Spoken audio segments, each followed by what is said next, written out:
तो guys video शुरू करने से पहले चैनल को सब्सक्राइब कर लें और बेल आइकन को प्रेस कर लें ताकि आपको हर लेटेस्ट वीडियो सबसे पहले मिले। 3 गैर हाजिर दिमाग प्रोफेसर रेलवे स्टेशन पर खड़े बातें कर रहे थे।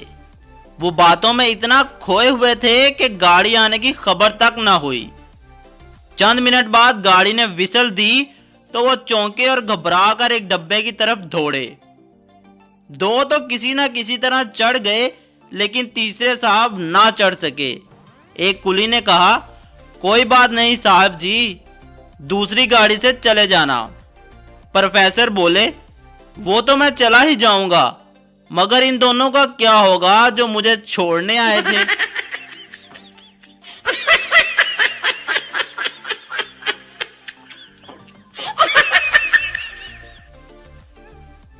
पहला दोस्त दूसरे से, तुम्हारी अपनी बीवी से लड़ाई खत्म हुई? हाँ, घुटने टेक कर मेरे पास आई थी, दूसरे दोस्त ने फख्र से जवाब दिया।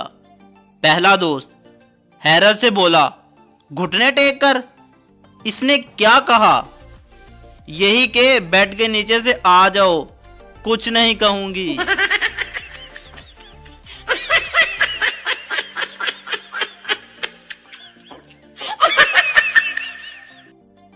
जज, तुम्हारे मुवक्किल को रिहा नहीं किया जा सकता। वकील, कौन साला ऐसा कहता है? जज, तुम्हारी हिम्मत कैसे हुई मुझे साला कहने की? वकील, जज साहब, मैंने पूछा है कौन सा ला ऐसा कहता है?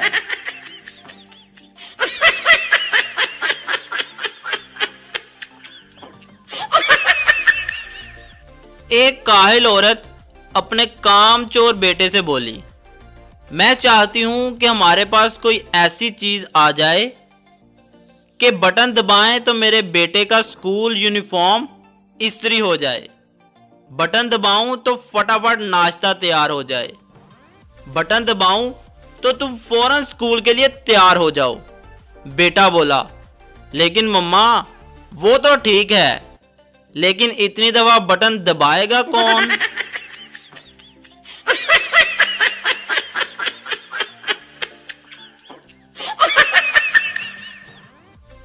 जज, तुम्हारी आखिरी ख्वाहिश क्या है? मुजरिम, आपकी बेटी से शादी, एक मोबाइल, 10 करोड़ रुपए, अमेरिका का वीजा, 2 साल का हनीमून, 6-7 बच्चे जो आपको नाना नाना बोले और मुझे पापा, और मैं इनकी शादी कर दूं। इसके बाद आप जो फैसला करें वो मुझे मंजूर होगा। जज, हा हा हा, मेरी कोई बेटी ही नहीं है, टंगो साले नू।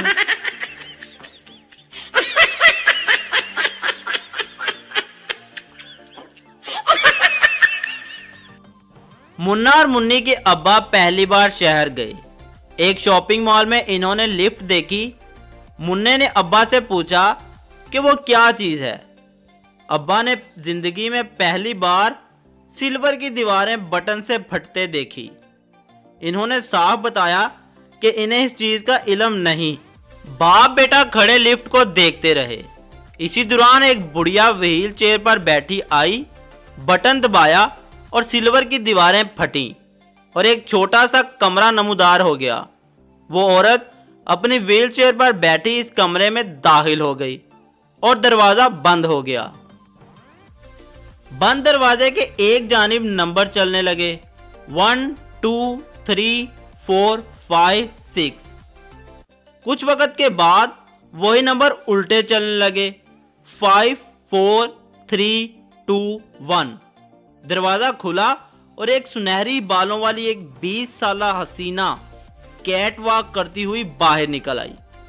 जज्बात से सरशार अब्बा ने मुन्ने को थाम लिया और कांपती हुई आवाज में बोले, जाओ ए, जल्दी अपनी मां नू फड़ के ले आ।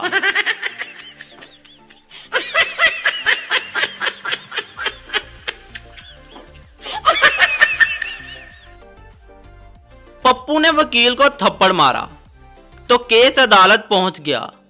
वकील, जज साहब, इसने मुझे थप्पड़ मारा है। जज पप्पू से, क्या यह सच कह रहा है? पप्पू, जी जज साहब, ये सच है, जज, तो तुम्हें 500 रुपये जुर्माना अदा करना होगा।